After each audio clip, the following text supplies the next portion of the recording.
अस्सलाम वालेकुम। Welcome to my channel E for you activities. Dear students, आज का जो हमारा टॉपिक है ये बहुत इम्पॉर्टेंट टॉपिक्स है। इसमें हम आज के वीडियो के अंदर जो टॉपिक देखने वाले हैं इसे आपको अच्छी तरह से समझना है, क्योंकि ये ज़्यादा कंफ्यूज करते हैं और ज़्यादातर गलती हमारी इन्हीं सेंटेंस में आती है।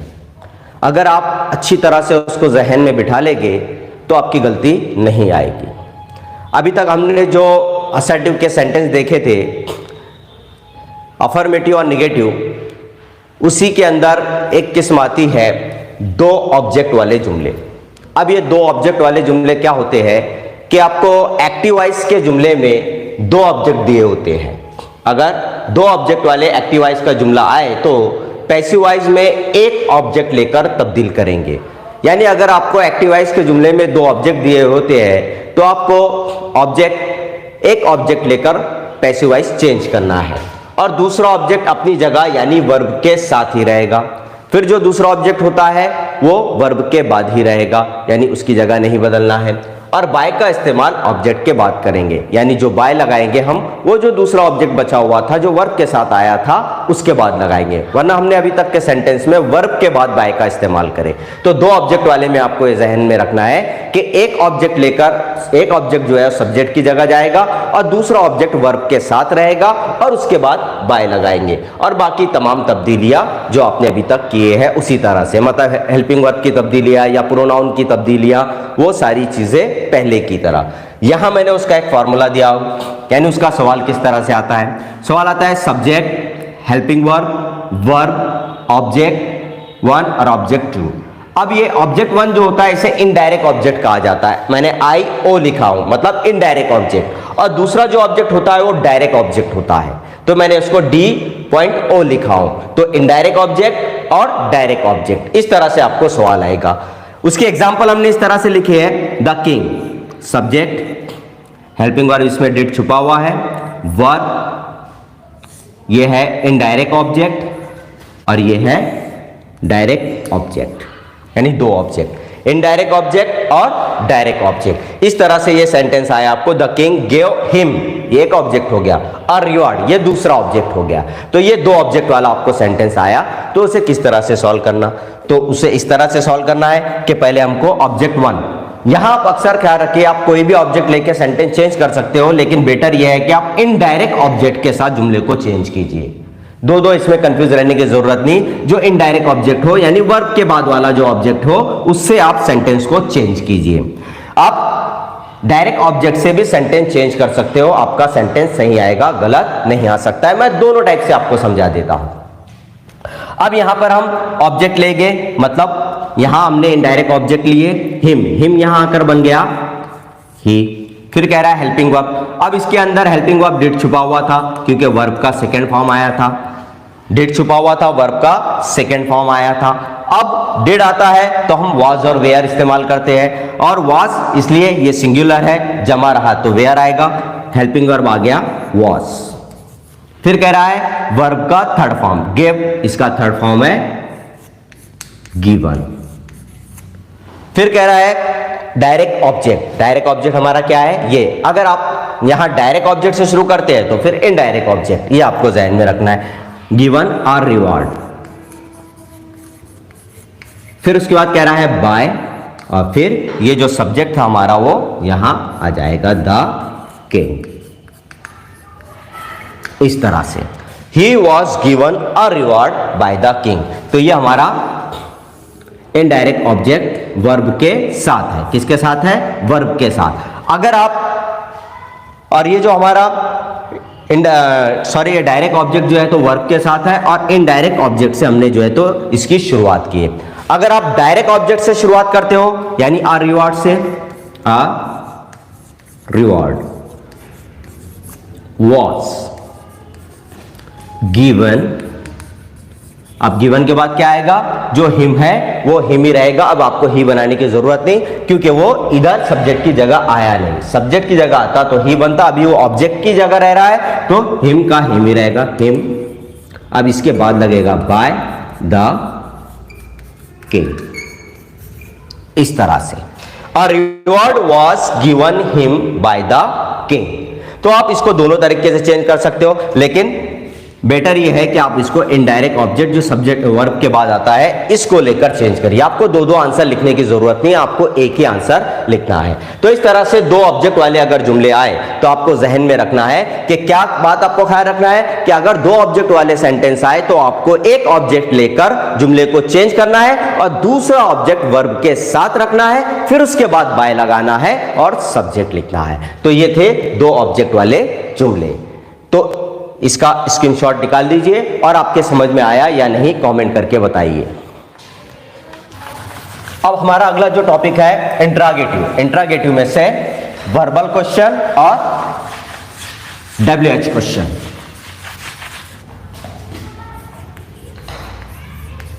वर्बल क्वेश्चन,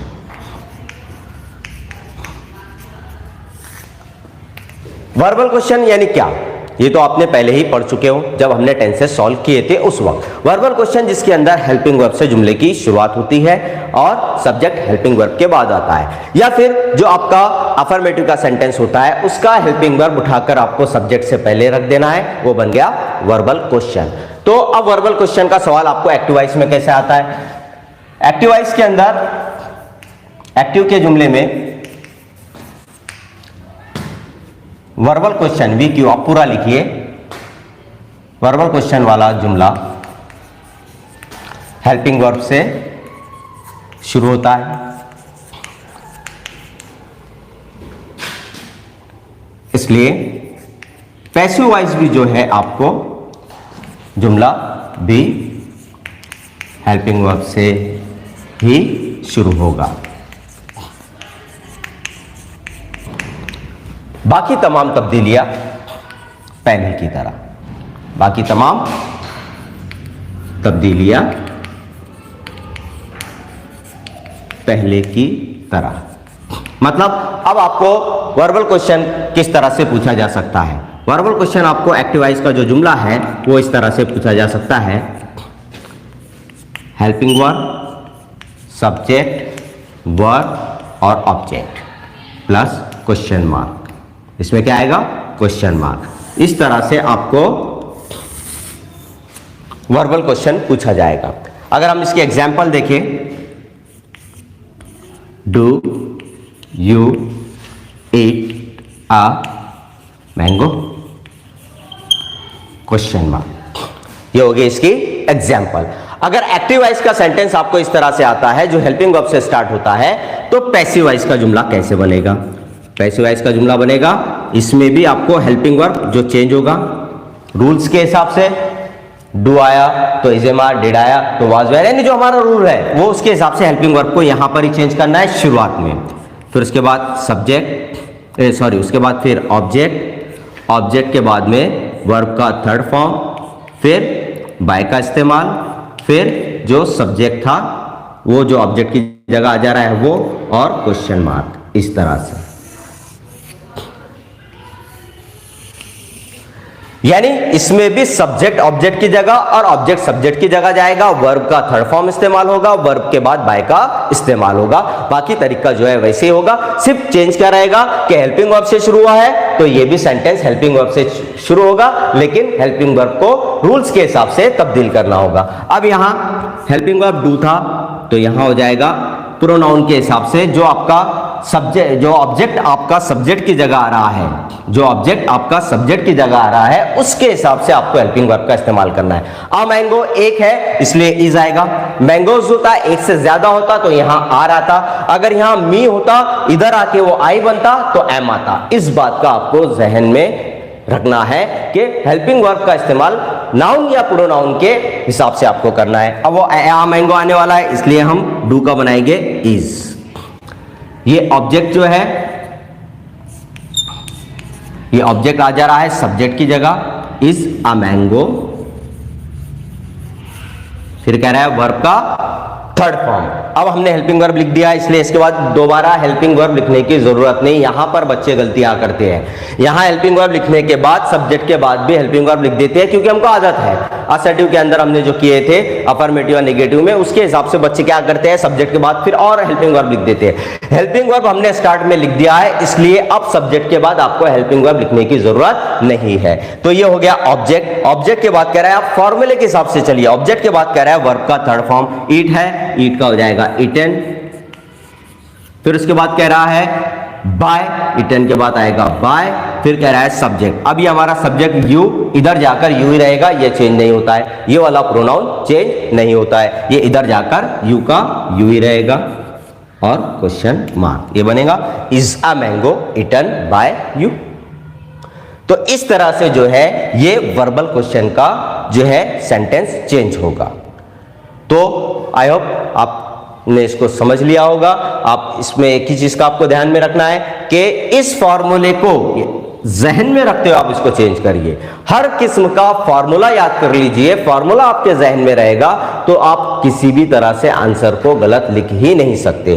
पहले हेल्पिंग वर्ब लिखना है, फिर ऑब्जेक्ट लिखना है, फिर वर्ब का थर्ड फॉर्म, फिर उसके बाद बाय, फिर उसके बाद सब्जेक्ट और उसके बाद क्वेश्चन मार्क। इस तरह से वर्बल क्वेश्चन जो आपको आएगा, यस नो टाइप क्वेश्चन जो आपको आएगा, जो हेल्पिंग वर्ब से स्टार्ट होता है, उसको इस तरह से सॉल्व करना है। तो आपके समझ में आया या नहीं बताइए। अगर नहीं समझ में आया होगा तो मैं दोबारा एक और एग्जांपल देकर आपको समझाता हूं।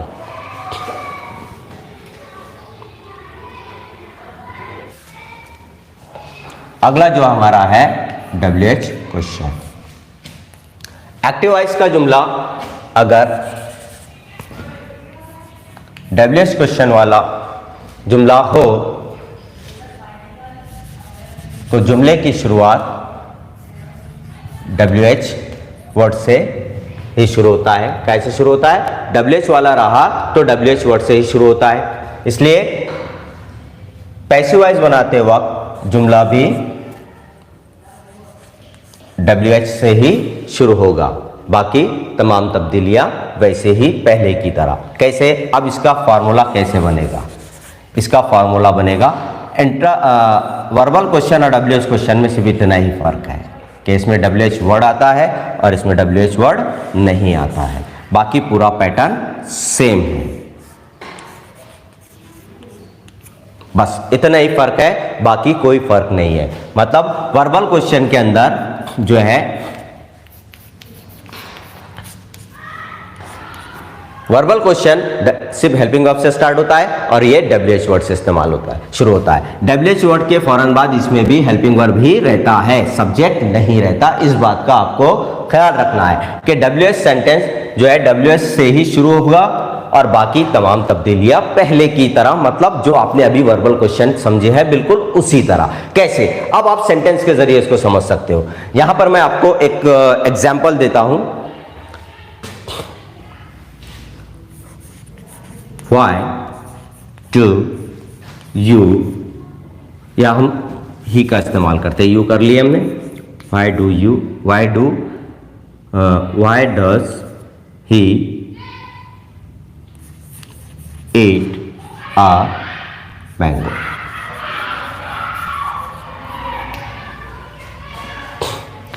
Why does he eat a mango? अब इसका ये हो गया WH वर्ड, ये हो गया हेल्पिंग वर्ब, ये हो गया सब्जेक्ट, ये वर्ब और ये ऑब्जेक्ट। इस तरह से अब इसको चेंज कैसे करना है? WH वर्ड इसमें कोई चेंज नहीं, जो WH वर्ड रहा वही WH वर्ड रहेगा, क्योंकि हमने इसको चेंजेस का कोई टेबल नहीं बनाए हैं। जिस चीज के चेंजेस के हमने टेबल बनाए हैं सिर्फ उन्हीं में तब्दीली करना है, अपने दिल से किसी चीज को तब्दील नहीं करना है। तो WH वर्ड जो इसमें दिया हुआ है वही रहेगा, मतलब why का why ही रहेगा। हेल्पिंग वर्ब अब ये चेंज होगा, डू डज आया है, इज एम आर आता है। अब फिर आपको ऑब्जेक्ट पर ध्यान देना है, जो सब्जेक्ट की जगह आने वाला है कि वो सिंगुलर है या प्लूरल है, तो वो सिंगुलर है तो इसलिए यहां क्या आएगा? इज आएगा। अगर प्लूरल रहता, जमा रहता तो यहां आर आता, अगर वो इधर आकर आई बनता तो एम आता। इस बात का आपको ख्याल रखना है। वाई इज, ये हो गया हेल्पिंग वर्ब चेंज, डस का इज, फिर कह रहा है ऑब्जेक्ट, ऑब्जेक्ट आ जाएगा यहां, वाई इज अ मैंगो, ये हो गया ऑब्जेक्ट। ऑब्जेक्ट के बाद कह रहा है वर्ब का थर्ड फॉर्म, वर्ब का थर्ड फॉर्म ईट का एटेन, फिर उसके बाद कह रहा है बाय, और बाय के बाद फिर जो आपका सब्जेक्ट था ही इधर आके बन जाएगा हिम। तो ये होगा इस तरह से, why is a mango eaten by him. इस तरह से जो है डब्ल्यूएच क्वेश्चन चेंज होगा। आपको डब्ल्यूएच क्वेश्चन में सिर्फ फर्क क्या है वर्बल में और इसमें, कि आप डब्ल्यूएच वर्ड चेंज कर दीजिए, बाकी पूरी तब्दीलियां पहले की तरह जो वर्बल क्वेश्चन है आपने इससे पहले समझा बिल्कुल वैसे ही, डब्ल्यूएच वर्ड जैसा का वैसा रहेगा। यहां से अगर हम देखें तो ये पूरा का पूरा वर्बल क्वेश्चन है। अगर हम वाई हटा दे तो ये क्या बन जाता है, वर्बल क्वेश्चन। अगर हम वाई लगा दे तो ये बन जाता है डब्ल्यूएच क्वेश्चन। अब इसके अंदर एक हु का जो सवाल आता है उसमें आपको ख्याल रखना है। आप साथ में लिख लीजिए कि एक काम करिए, पहले आप इसका स्क्रीनशॉट निकालिए, फिर मैं आपको हु वाला एक सेंटेंस बता देता हूं, क्योंकि क्वेश्चन के अंदर सब्जेक्ट वर्ब ऑब्जेक्ट में से कोई एक छुटा हुआ आता है जो आपका आंसर होता है। जैसे हम हु वाला सेंटेंस उस तरह से कर देखेंगे तो आपका कंफ्यूजन दूर हो जाएगा। आप इसका स्क्रीनशॉट जल्दी से निकालिए, फिर मैं आपको बताता हूं हु वाला सेंटेंस। अगर आपको हु का सेंटेंस आता है, जैसे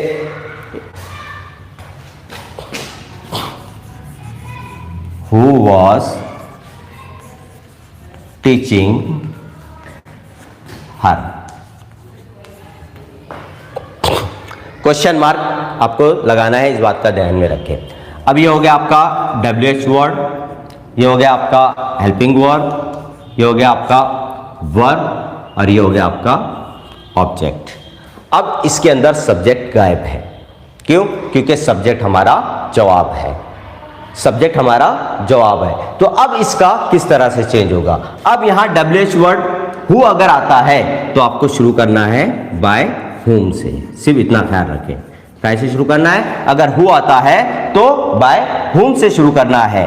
अब हेल्पिंग वर्ब वाज आता है तो वाज बीइंग लिखते हैं, लेकिन हम वाज बीइंग एक साथ नहीं लगाते हैं वर्बल क्वेश्चन में और डब्ल्यूएच क्वेश्चन में या फिर नेगेटिव के सेंटेंस में। हम नेगेटिव के अंदर दोनों के दरमियान वाज और बीइंग दोनों के दरमियान नॉट का इस्तेमाल करते हैं, और इसमें जो है हेल्पिंग वर्ब के सब्जेक्ट के बाद इस्तेमाल करते हैं, और इसमें भी सब्जेक्ट के बाद ही इस्तेमाल किया जाता है। मतलब अब हमको यहाँ पर ऑब्जेक्ट लाना है, ऑब्जेक्ट हर है तो यहां बन जाएगा शी, सॉरी पहले हेल्पिंग वर्ब हूम वॉज,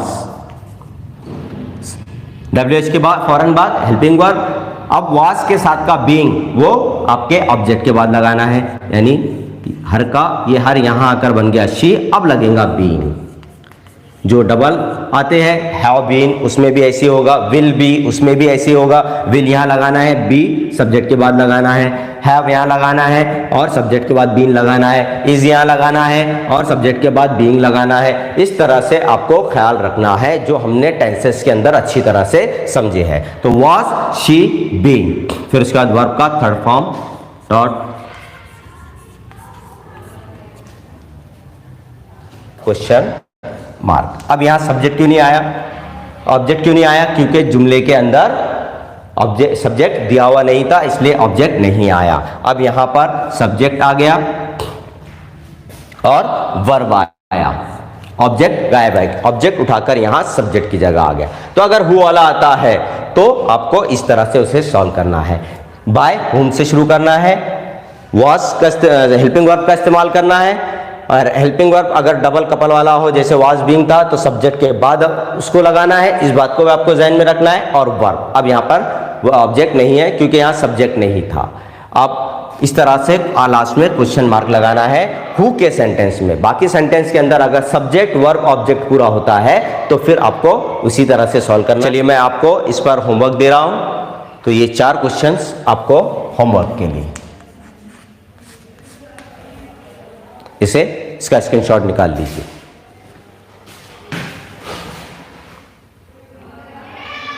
तो उम्मीद है आज जो हमने 3 किस्में देखे हैं, तीनों किस्में आपके समझ में आ गई होगी। कल हम इंपेरेटिव सेंटेंस, इन्फिनेटिव और रिक्वेस्टेड इन 3 सेंटेंस के बारे में, रिक्वेस्ट यानी इंपेरेटिव हुक्मिया और दरखास्त वाले, उसके चेंज द वॉइस किस तरह से होता है, उसके रूल्स थोड़े से चेंज है, इसलिए मैंने उसको आज के वीडियो में शामिल नहीं किया हूं ताकि आप कंफ्यूज ना हो जाए। कल हम उन्हीं सेंटेंस को देखेंगे और उसके बाद हमारा वॉइस कंप्लीट हो जाएगा। वॉइस कंप्लीट होने के बाद फिर इंशाल्लाह हम आपको बताएंगे कि उस पर क्विज कब लेंगे। तो उम्मीद करता हूं कि आपको आज का वीडियो पसंद आया होगा। अगर आपको पसंद आया है तो आप अपने साथ साथ अपने फ्रेंड्स को भी शेयर करें ताकि उनका भी फायदा हो और उन्हें सब्सक्राइब करने के लिए जरूर बोले। तो बने रहे मेरे साथ, देखते रहे मेरा channel E4U activities. Thank you very much. मिलते हैं कल सुबह 11 बजे।